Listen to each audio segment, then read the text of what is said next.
The Malta EU Business Gateway, the MBB podcast, huwa miġġub lilkom minn Reaps Asset Management, sussidjarja ta' APS Bank, the Energy and Water Agency, l-Aġenzija l-Enerġija u l-Ilma, kif ukoll blajnuna ta' Finance Malta.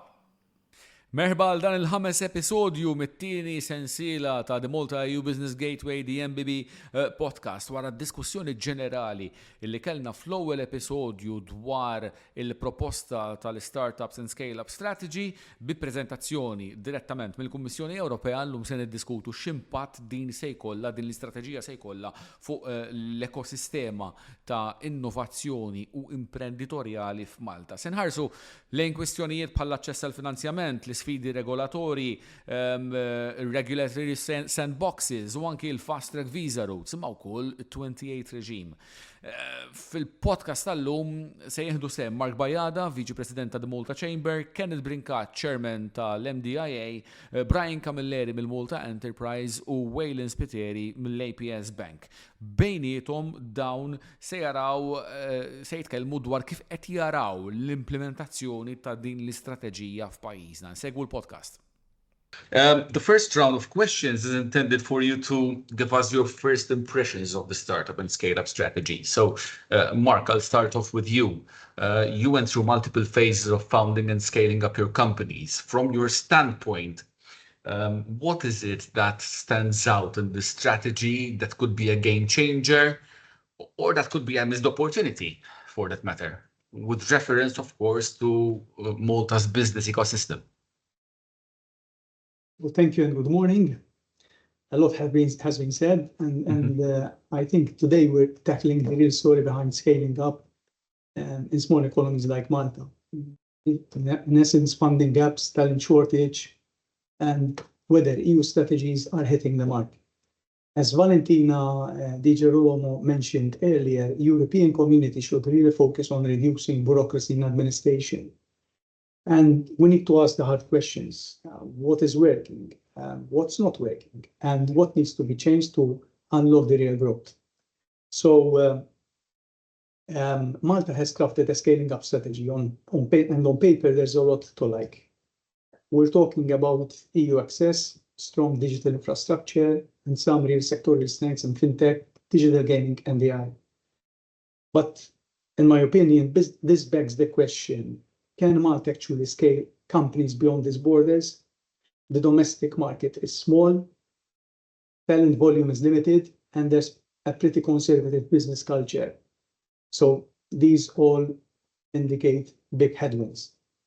My observations would be practically startup risk plateauing at SM levels, not enough structural support for international scaling, and execution should be key and not ambition.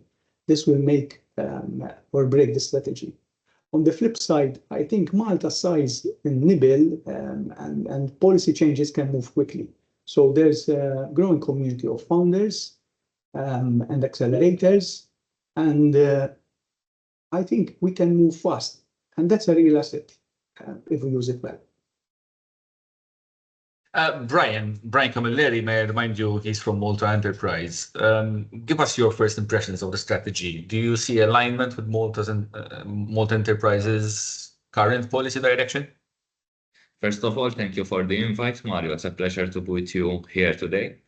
The first impressions are obviously positive because I think for a decade or so at a European level, we have all been speaking about startups and scale-ups, but I must say that the initiatives were relatively sporadic and not always coordinated. At least now that we are going to have this startup and scale-up strategy in place, it will also help us to direct better our resources and our attention both at a European level and also locally to help to align. I must say that there is a lot of complementarity between what is being proposed at a European level and where we want to go. I think there are, even from what Valentina mentioned, very important topics that need to be addressed to drive the policy direction of startups and scale-ups. Whilst we are here today speaking about startups and scale-ups, we don't really know what we are speaking about in terms of definition, because this is lacking. So this also leads us a bit into a policy dilemma because we are trying to do policies, but we are not really defining purposely who we want to address and who we want to help. Getting to one single definition will definitely not be an easy job at an European level. There are already a lot of discussions going on definitions. Various countries have moved ahead on their own steam and have their own definitions, and Malta will also be coming up with its own definition. So now we need really to concentrate and at least here define what we are speaking about. I also note positively that there will be publications to help the policy people to understand where the ecosystem stands. For a small country like Malta, I must say it is difficult to find us present in various publications that are being published. And also because of the lack of definitions that exist out there, each publication uses a different terminology. So we are not really comparing like with like. What I really wish from the publications that are developed is that Malta is also taken into consideration with other small member states, because at times we see these publications that have inherent biases built inside their methodologies and penalize countries. At least with the European Startup Nations Alliance with their scoreboard, we were actively involved from the beginning, and we ensure that what was being presented actually represents the facts of what is happening on the ground. As a small island, we know clearly what it means when there are inherent biases in methodologies being used, such as when the World Bank used to publish the Ease of Doing Business report, which definitely did not portray the true picture, not only for Malta, I would say, but also for many other countries. There are other options I will just mention briefly about share options and share awards that were mentioned, and Malta is also working in this area. Okay, Brian, I mean, you already brought up issues of fragmentation, issues of whether one size fits all is good for small economies like Malta and all that. But allow me to go to move on to Kenneth Brinkat. He's the CEO from the Malta Digital Innovation Authority. Kenneth, do you believe the digital innovation space in Malta is ready to benefit from the direction that this strategy is trying to push? Hi, Mario, and good morning to everyone. My immediate answer would be definitely yes. And I'll explain why Malta is ready and why it's important that it continues to build on what we have.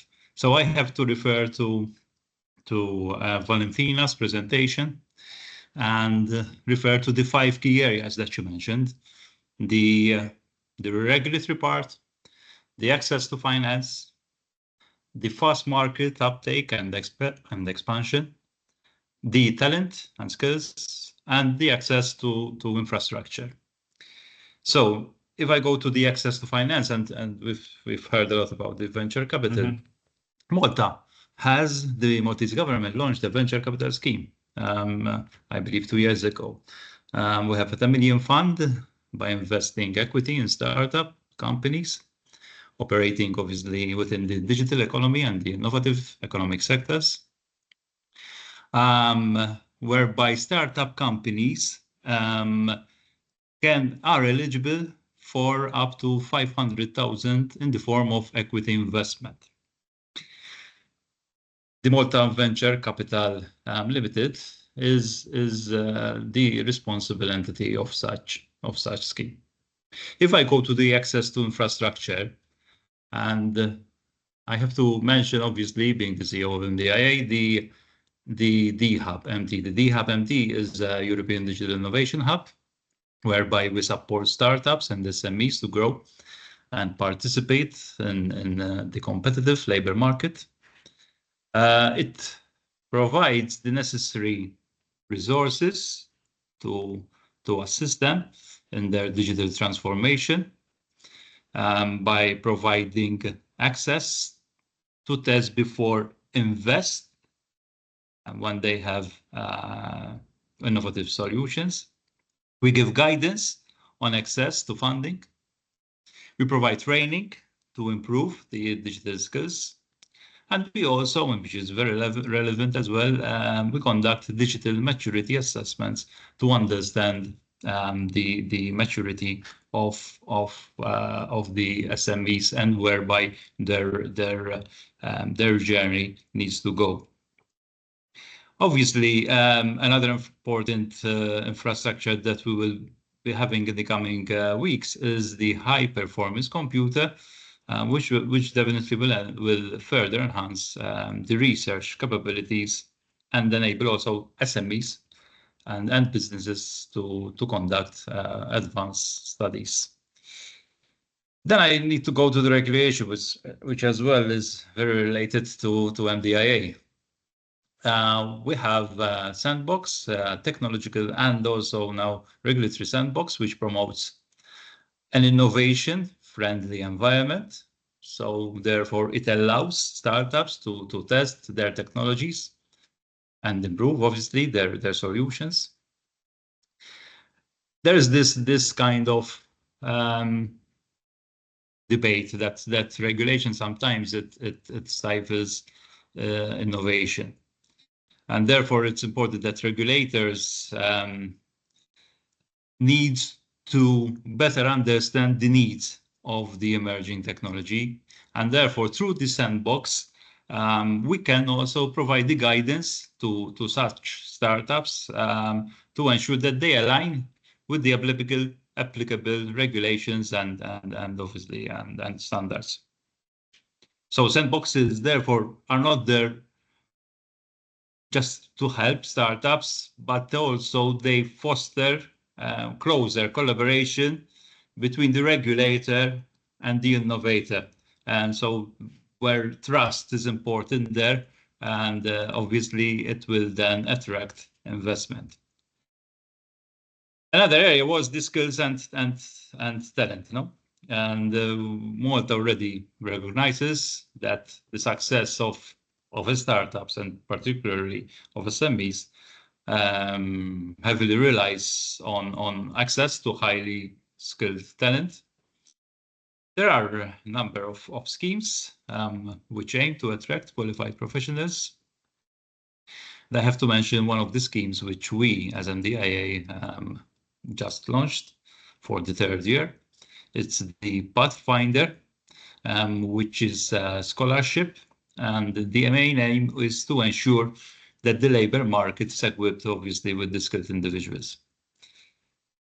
The Pathfinder it provides support to postgraduate students pursuing studies in areas related, obviously, to ICT. The last but not least, the fifth area is the expansion and access to markets. And I need to comment here that Malta has already established itself as a hub to supercharge the startup ecosystem through a number of initiatives. One of them is the Start in Malta which is organized by the Malta Enterprise. For those who do not know about it, this event brings together thousands of individuals and unites the best of startups, incubators, accelerators, the private and the public sector under one tent. I think that that's right. That was very a wide-ranging reply. to be honest, Kenneth. Waylon from APS Bank. Let me bring you back to access to finance and or the lack of it, because it is a headache for startups and scale-ups, not only in Malta, but across Europe, I must say. What is your initial reaction to the strategy's emphasis on addressing financial obstacles for startups? Banks are often criticized for shying away from supporting startups. And to be fair, many also say that loans are not the ideal financial instrument either. What's your take on this? First of all, thank you very much for having me. A lot is happening around the topic of aiding micro businesses and how these entities do actually add a lot of value to our communities. Banks are known to be more traditional in nature, especially when it comes to offering financing solutions. The most important thing to do when dealing with business customers is to actually sit down with them and understand the business, what they need, and where they want to go. I think the ideal scenario to grow a business, especially in the infant phase, is by applying perhaps a mix of grants and financing. depending on the nature of the business. At APS Bank, for example, we do have partnerships, say, with the Malta Development Bank to aid these businesses further. The MBB help us give out financing solutions with a government-backed guarantee. For example, the SME guarantee scheme in particular. This is an ideal tool for such businesses. I won't go into details on this as a sales pitch, but feel free to get in touch with me for more information on how the bank can support a business through the scheme or various others. To answer your question, I believe one of the biggest challenges for banks is always to grow expertise and internal knowledge, especially with the changing environment of grants and schemes, ultimately making us as banks better equipped to serve the business communities by offering this hybrid mix of grants and financing.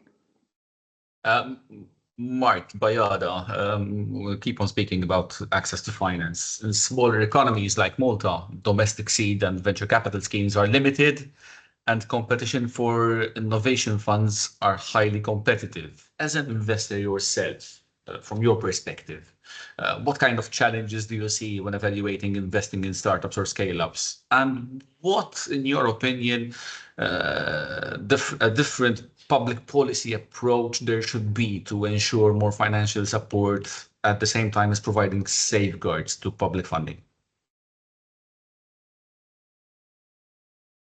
You are muted, Mark.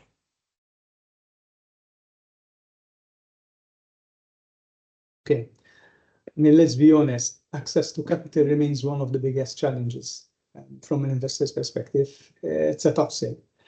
And the pipeline is still thin.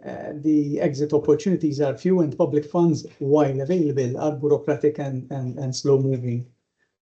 An interesting fact is the 5.9% of applicants to the European Innovation Council accelerated that only got funded last year. This is it's very low in terms of hit rate, and it leaves a lot of high potential companies stranded. These basically, my opinion, indicate that there's a need for venture capital, which is still shallow. Public schemes do not really match the pace of risk appetite of startups, and we need smarter mechanisms like matched co-investments and milestone-driven funding. But let's not forget initiatives like the Malta Enterprise Startup Finance Schemes, which are laying very good groundwork. There's a small but growing pool of angel investors here in Malta locally, and EU funding also available, whilst this being competitive, but it's still a powerful tool when accessed strategically. Brian Camilleri, from Malta Enterprise. We have heard a lot about 28 regime, this proposal that has caught the attention of so many around Europe. It is one of the most prominent, both under the strategy as well as in the single market strategy. In principle, the initiative sounds like a good idea, but is it that simple in practice? And how is such an initiative perceived from the perspective of a small peripheral member state like us, like Malta? Thank you for the question. I think it also relates to the question that Adrian placed in the chat right now. At a face value, when you look at it, definitely you say this is an excellent proposal that everyone should go and accept. But I think it should be treated cautiously because of some elements that it has ingrained into it. We're already seeing a discussion going on as whether this will be a directive or a regulation. So this is already one of the first stumbling blocks that we are seeing, because startup groups are saying, listen, if this will not be a regulation, it will just create another layer of bureaucracy. So how will this be handled now between the 27 member states? We need to take into consideration that this regime will be very invasive in a sense. It's touching areas that usually are associated with being of national competencies, such as taxation, labor law, and similar things. If we speak about taxation for small member island states, it's very important to retain some form of flexibility. And let us not forget that in the USA, taxation is not harmonized amongst its different states, but actually they compete against each other to get companies on the basis of taxation. And yet, they are still the most innovative country globally, not only compared to Europe. That's a fair point. So I think when it comes to taxation, the EU pushes for taxation because it believes in the utopian dream that this is one country. But in reality, when you look at it, each individual member state has its own economic dynamics, has its own culture, its own behavior.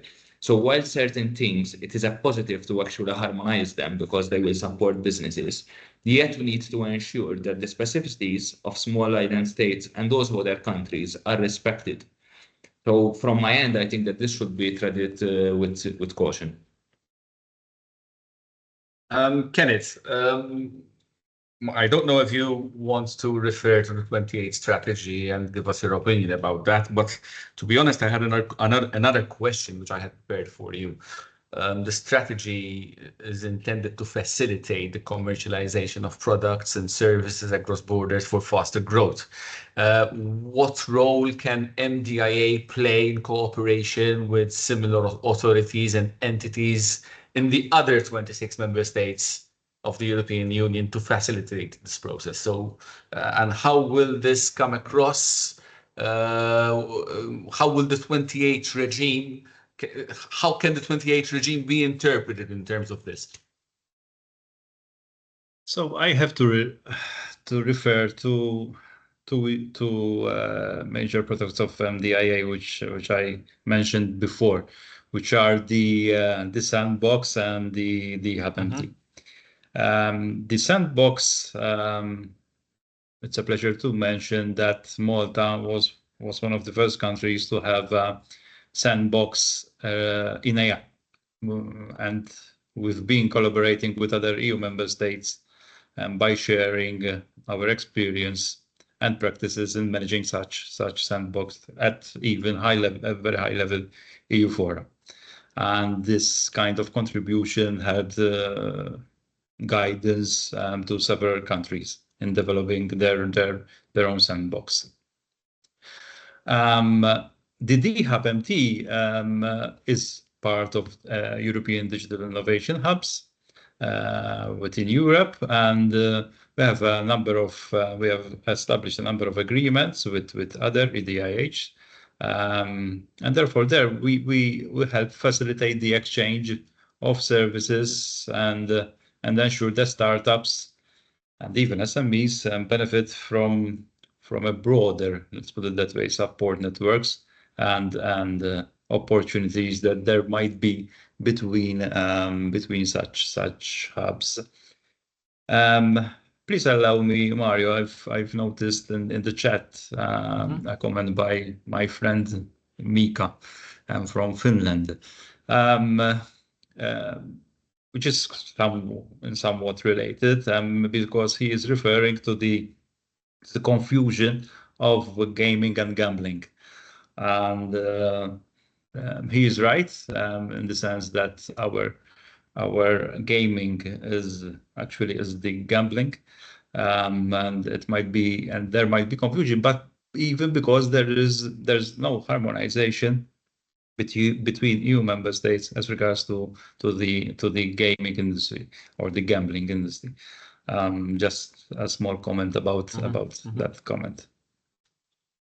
Waylon, back to you. Earlier, we addressed the role of banks and financing startups, which is seen as limited. But in the case of scale-ups, the situation is somewhat different because of the company's track record, which is taken into consideration. From a Maltese financial institution's perspective, in what ways can banks better support companies moving from startups or from a startup phase to a scale-up phase? So offering financing support is obviously easier for larger, more established businesses. due to the element of reduced credit risk. However, we tend to speak more on the credit side of things when it comes to banking, especially business banking. As a bank, we are prioritizing now more than ever supporting our customer base with transactional banking rather than just credit, as well as providing deposit solutions. At APS, for example, we offer free SEPA incoming and outgoing payments, including bulk payments, which are used for salaries. This is, I believe, crucial and significantly helpful for especially smaller businesses seeking to scale. Ultimately, it's again this mix of providing everyday banking solutions bundled with credit, where banks can really support startups on this journey. Michele, I don't know if you have, I mean, I can see that there are a lot of comments and there are a lot of questions being asked by our audience. Perhaps you can identify a couple for the members of our panel. The Malta EU Business Gateway, the MBB podcast, huwa miġġub lilkom minn Reaps Asset Management, sussidjarja ta' APS Bank, the Energy and Water Agency, l-Aġenzija l-Enerġija u l-Ilma, kif ukoll bl-għajnuna ta' Finance Malta. Michele, you're muted. I believe the comments by Mika and the question by Adrian were already addressed by our Yes. panel. Mhm. However, Adrian has commented again about the tax component of the 28th regime. Obviously, tax is a national competence, but it would be good to delve more deeply into this. And perhaps, Brian, you may want Yes, I to think offer that's some for more Brian. insights. Mhm. Mhm. Yes, I see that there are some areas being mentioned, like share options. Obviously, the government of Malta also has a commitment that was made by the Prime Minister that we will be revising the share options regime in Malta for startups. In this area, a lot of work has already been done, and we are trying to finalize the final proposal from our end. It is very interesting, I think, that share options and share awards were also mentioned at the European level, because they are truly necessary to drive an innovative economy. I mean, we are seeing a lot of countries, not only in Europe, but also beyond, actually focusing on share options and share awards. So yes, definitely that is an area that is being considered, and the work is being carried out on it to ensure that we have a competitive proposal. Now, harmonizing completely, for example, share options and share awards between our member states, I am not completely in favor of this, because I always believe that we should have innovative policy in place that is also used to address specific challenges that individual member states face. So when you usually apply something across the board, it means that you are not allowing flexibility to member states to use tools and policy measures to address specific challenges that they are facing. With respect to the EU Inc., in principle, the concept makes sense, and it will also facilitate the establishment between one member state and the other of startups and scale-ups that are established. I have a question which I can address to both of you, Kenneth and Brian. The strategy calls for the creation of a European business wallet. Basically, this will create there will be a digital identity platform which will enable companies to share verified credentials. This should, in theory, streamline cross-border compliance. Do you see value in this initiative? Kenneth? Of course, there is a lot of value. There is value because it supports trust. It's trust in business to government, business to business, government to government interactions. And obviously, it's essential for SMEs entering in new EU markets. So I see a lot of benefits, because also it will enable secure digital identification, data sharing, and legally valid notification across the EU. We look forward for it. Actually, it will be a great tool for businesses. Brian, I believe you are on the same wavelength. Definitely, it will save a lot of cost, time, and energy to everyone involved. I mean, it is only fair that a business has its own history, if you have to call it this way, on a wallet that it is transferable wherever they go with them. That will definitely facilitate doing business. Okay, let's deal now. Let's move on and try to deal with labor and skills shortages. Mark, this is a question for you. At this day and age, there is competition on a national level and at a global level for the hiring and retention of skilled workers. Now, the strategy mentions a number of initiatives: the Blue Carpet Initiative, the EU Visa Strategy, the EU Talent Pool Platform. What are the challenges that you can identify in the strategy when it comes to labor and skills shortages, and how can these be addressed, particularly within the context of startups? So I'll just latch a bit for the previous question about the template regime. In my opinion, just to just take a bit of a side, I think this would be very highly beneficial for us to shortcut to scale. This is very important for us in terms of innovation and local structures. So going back to the labor, this is a big one. Labor and skills shortages aren't hurting just startups. They're slowing entire sectors and economies. And while the EU has launched things like the Blue Carpet, like you had mentioned earlier, also known as the talent attraction pathway or the red carpet, and the talent pool, implementation still remains the sticking point. And obviously, this begs the question, what's the point of good policy if startups can't access it easily? Long visa process, high housing cost, skills mismatches, these are all making it harder and harder for startups to compete for talent, both locally and abroad. So it's very important to take these points. And in my opinion, salient points in this process are startups can compete on salary and they don't have time for red tape. Mentioned earlier by the DG that we need to lower down and cut the bureaucracy. Malta isn't yet an obvious destination for remote or global tech talent, so we need to work harder and we need to make more structures there so we attract more. And visa reforms and relocation supports are urgently needed. And that said, Malta has an edge. It's an English-speaking, sunny and part of the EU community. So remote work open doors and more local education institutions and starting to embrace digital first learning. There's potential if we smooth out the process. Brian, I believe you can add more to that. What's your take on the retention of trained workers? And perhaps another question which I should ask you, which is relevant to what Mark just said.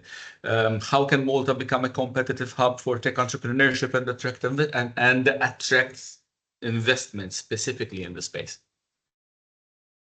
I think labor shortages is a global phenomenon. It's not just related to Europe. And obviously the Blue Carpet Initiative is something laudable. What I would say is that one needs to understand the dynamics of the blue card on small island states that are on the periphery. We do not want to end up in a situation where island states or countries on the periphery are used to train employees that want entry to Europe and then they go to Central Europe, because that obviously would be defeating the whole scope. We need to ensure that that knowledge that is attracted to peripheral countries they also have the possibility to retain them within the periphery. I think also because Adrian in one of the questions also mentioned once again the share options, this will be a very important tool for Europe to actually attract talented individuals and to retain this talent, to increase productivity, because ultimately what you are doing when you are giving these share options to individuals is you are giving them the option to have part of the company and part of the return. So they will not just take their paycheck, but they also have part of actually the profits or the value that is being created also on the market. What we have noticed on the retention of employees, if I may, is also that when we speak with startups and scale-ups, usually they are all able to tell you instantly their cost to acquire a customer and the lifetime value that they expect from a customer. However, when I ask, but what is the cost if you use an employee? or what do you expect as the lifetime value will be getting out of this employee, most often than not, I receive a blank face. I think that this has nothing to do, obviously, with what is being discussed at European level, but we need to really develop strong methodological tools to understand the costs. I can assume that for startups and scale-ups, the cost is significantly higher than for larger enterprises. Okay, let's go back to something which you mentioned earlier, Kenneth, regulatory sandboxes and all that. Startups often struggle with navigating compliance in emerging tech. How can your sandbox, NDIA sandbox, of course, or the support schemes that you have evolved to match the flexibility and the phased regulation that is being proposed in the strategy? I've mentioned already about a lot about the sandbox and how it enables innovative technologies to be tested safely before that they are deployed. So I will rather focus on other schemes which we have together with the sandbox, which therefore they assist the startups in navigating compliance. One of them at MDA, we have an AI help desk to assist the private and public sector in complying with the EU AI Act. As you know, now it's already in place. And we have also very interesting self-assessment tool. It's on our website.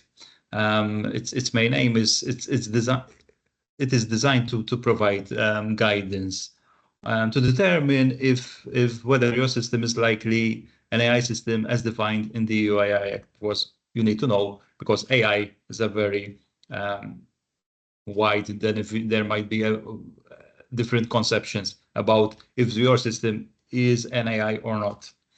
It will help you also to understand the potential classification of the AI system.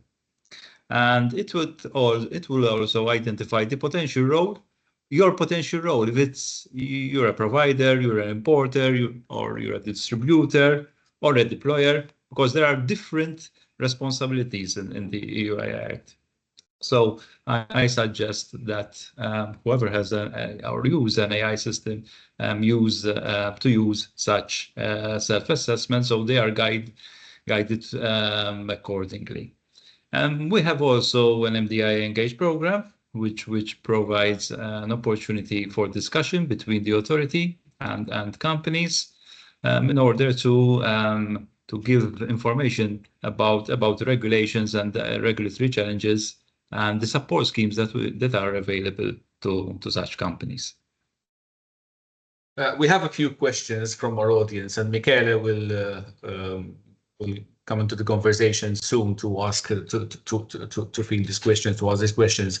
But William, I have a question for you. Banks are often associated with providing only capital, but let's be honest, the bank-client relationship should go beyond that. Are there other ways in which banks can support startups, perhaps through networking, perhaps through guidance on business planning? We do have a dedicated team of relationship managers who ensure that a business succeeds, bundled with our business banking offerings.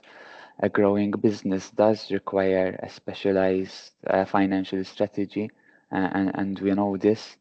Whether a business works directly with customers or is more oriented around serving other businesses, every organization does require a specific and dedicated expert financial direction. This is why we do offer a personalized relationship that ensures this support. We also understand how important it is for a prosperous business to rely on long-term trustworthy business partners, and that is why one of our relationship managers will familiarize themselves with the organization that they manage. so that we are always in a position to offer such businesses with a tailor-made solution which is ideal to them, especially with the guidance and feedback that these experts hold with them. Thank you, Waylon. Michele, questions from the floor? Yes, thank you, Mario. So, Brian, we have two questions for you, if I may. First of all, we have a question with regards to Malta Enterprises' recognition of employees working outside of Malta, so that they are employed remotely in a foreign country. So that's the first question, whether you see any change in policy with regards to that. And the second comment with regards to your interpretation or your comments on the Malta Vision 2050 and the role of startups and scale-ups within it, and perhaps if you see any alignment with the startup and scale-up strategy within that vision. Thank you for the questions. With respect to remote workers, is definitely acknowledging that they are an integral part of business dynamics today and they do add value. Right now, the policy is that we do not support remote workers directly through our assistance. We support material activity that takes place in Malta in terms of wages being supported from our end. This is a discussion that not only is taking place in Malta, but even abroad, about whether governments should support remote workers of companies that are hosted in a specific country. We have seen countries such as the United Kingdom, even after COVID, that were very previous to COVID to support remote working, that actually changed their incentives and make them more restrictive to support remote workers. One needs to understand that here we're also dealing with public financing, so there are certain parameters that we need to respect. So right now the policy is that we do not support remote workers, not because they are not important for the business, because they are, but because it is a conscious decision that we support what takes place materially here in Malta. We would encourage also these companies that have remote workers that they can use private financing also that they raise to support the remote workers that are outside, whilst they use government financing to support what takes place here in Malta. Ultimately, without private financing, no business will go anywhere. So Malta Enterprise should be seen as offering incentives in conjunction to private investment that is being raised. With respect to Vision 2050, I think it focuses a lot on startups and scale-ups because we are speaking about innovation and increasing productivity. And as we all know, productivity and innovation comes through startups and scale-ups. We even see the large corporates that actually go to sift around and to find the most innovative companies, they acquire them and they assimilate them into their environment to gain from the productivity and innovation that they get along. So definitely, even one area that we have been working on as Malta Enterprise is semiconductors, which features very actively and in the Vision 2050 as one of the key areas. And there we are going to have an incubator actually on semiconductors, on chip design and related things. So definitely Vision 2050 startups and scale-ups go hand in hand also with the work that Malta Enterprise has been doing in the last years. Thank you. Thank you very much, Brian. I would like to move on to the final question we have from our audience, and this is addressed to either Kenneth or even Brian here. With regards to the fact that there are currently multiple schemes, funding schemes that are presented as innovation incentives. However, it is commented that their eligibility criteria are very similar to foreign direct investment requirements. So from your perspective, does the government plan to create funding mechanisms that support more precisely high growth, innovation-driven startups without disadvantaging companies that operate lean, borderless business models that are now favored in global markets? I take it, Brian. Okay.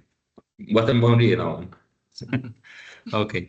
I'm not an expert in FDI requirements, so I cannot respond in that regard. However, as a country, we are committed to build an ecosystem where high potential, innovation-driven companies can thrive, and to support them by a modern and agile and appropriate funding. So it is important that we have such schemes and there is the regulatory mechanisms in place to value the intellectual capital as much as the physical investment.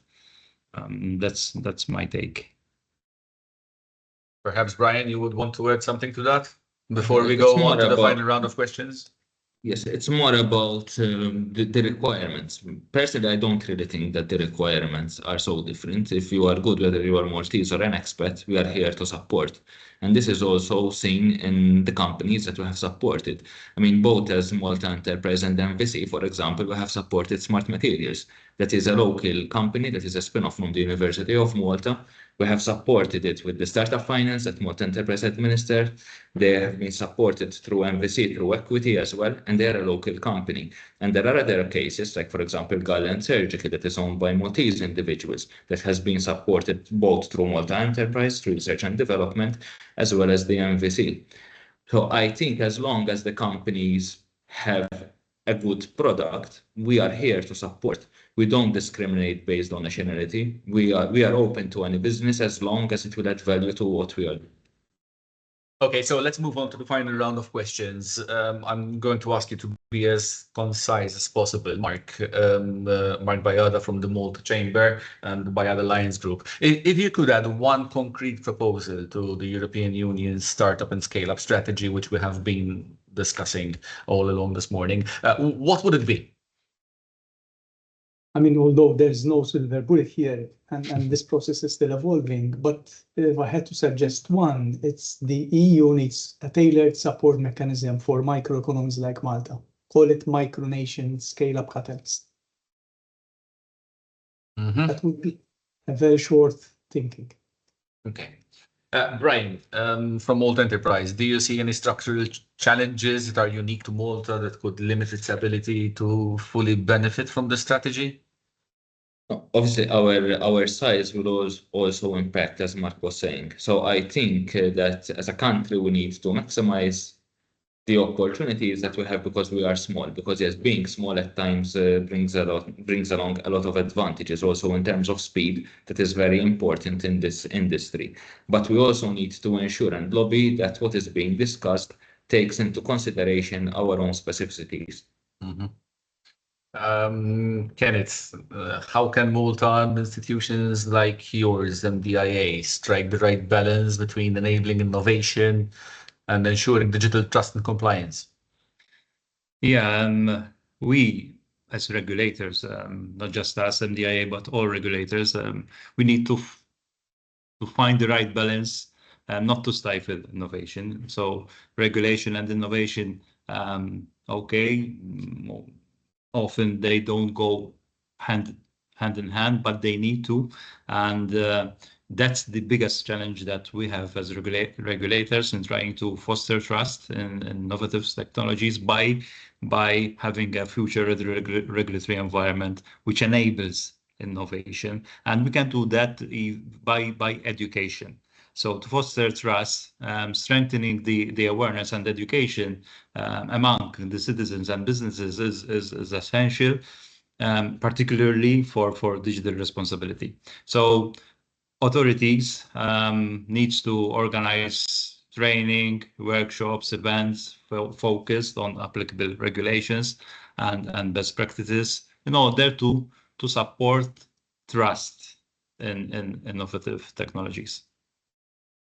Waylon, it's for you to close, and we're going to close on a note which is related to financing and money. Do you see more scope for greater collaboration between traditional financial institutions and alternative financing providers, crowdfunding, fintech? What forms would this take? As a bank, we are continuously exploring new propositions as well as strategic partnerships.